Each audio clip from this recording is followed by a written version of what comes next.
سود پر ربا کا نظام. We don't fight the people, we fighting the system.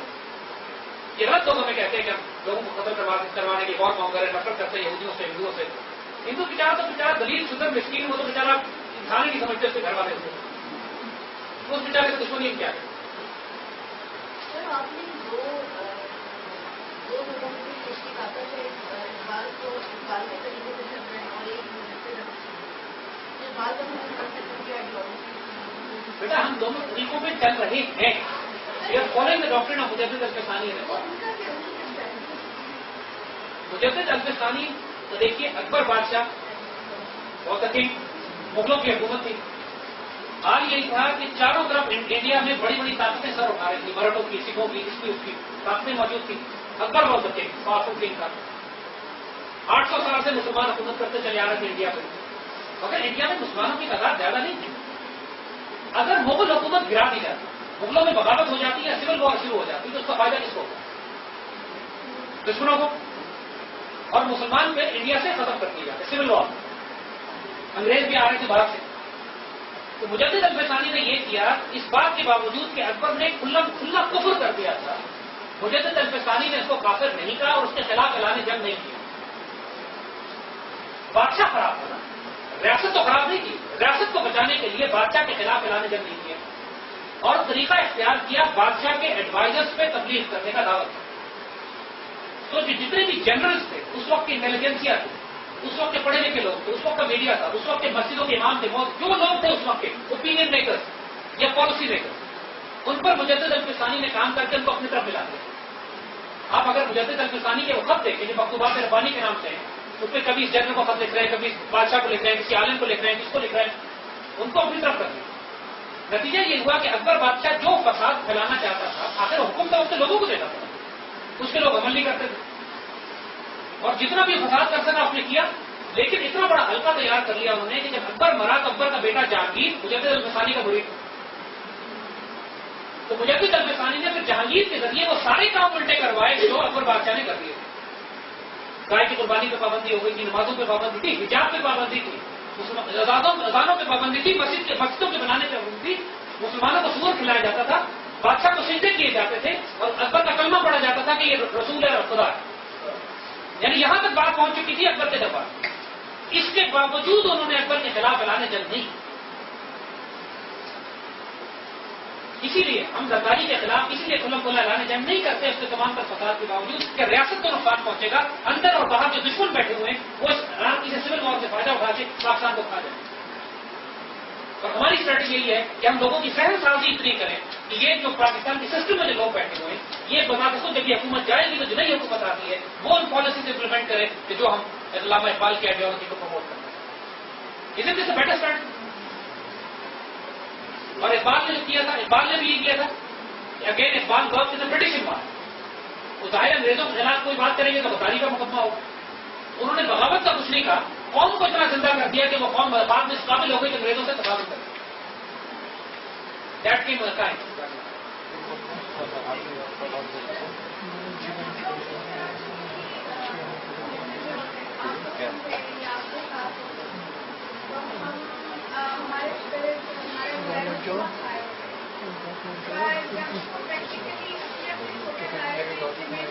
بات آتی ہے اور اپنے اندر اس اسپرٹ کو الائیو رکھنے کی بات آتی ہے every day and every moment of our life.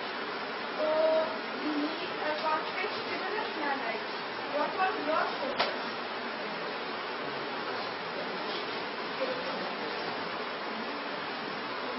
بہت مشکل سوال. یہ بات تو میری ڈینجرس ہے.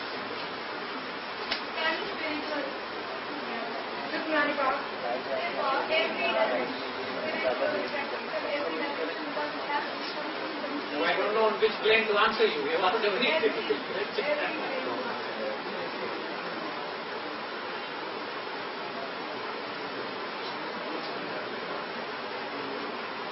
Allama Iqbal, there is a beautiful share that Iqbal had said. There are certain things out of control میں نہیں. اقبال نے ایک شعر کہا تھا کہ عطا ہوئی ہے مجھے روز و شب کی بیٹا, عطا ہوئی ہے مجھے روز و شب کی بیٹا, خبر نہیں خاکی ہوں کہ سوا. یہ نہیں معلوم کہ اللہ نے مجھے مٹی سے بنایا یا پارے سے. ہر وقت مسجد بے چین ہے. اگر آپ کو یہ ریئلائزیشن ہو جائے نا، اور یہ اللہ کی طرف سے ہوتا ہے، کسی کو پتہ نہیں ہوتا کہ اللہ تعالیٰ نے آپ کو دل پہ کیا ڈالا. لیکن کہ you fall in love, when you fall in love you don't know that you fall in love, it happens to you. آپ کو نہیں پتا لگتا. جب کسی کے انتقال کر جانے میں چوٹ آتی ہے تو بعد میں آپ کو احساس ہوتا ہے کہ کتنی شدت سے میں اس کو مس کر رہا ہوں. اس وقت شاید احساس ہو یا نہیں. تو یہ یہ ریئلائزیشن کہ we got only one life and امت رسول is under stress. And if on the day of judgment Rasulullah asked me, I gave you a life and what did you do of it? اس سوال کا جواب میں کیسے دوں؟ This one question kills me always.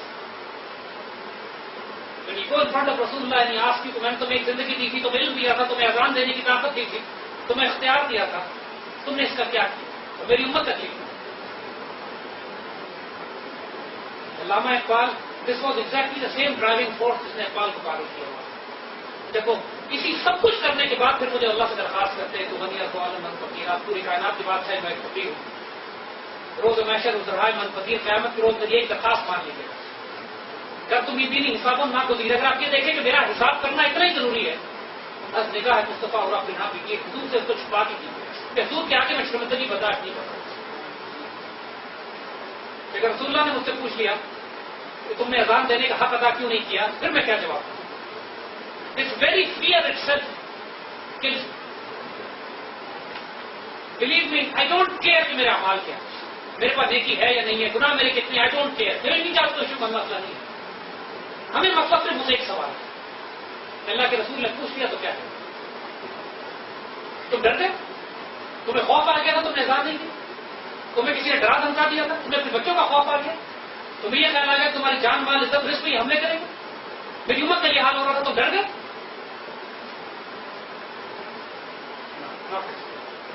We can face every trial and test, but not this question.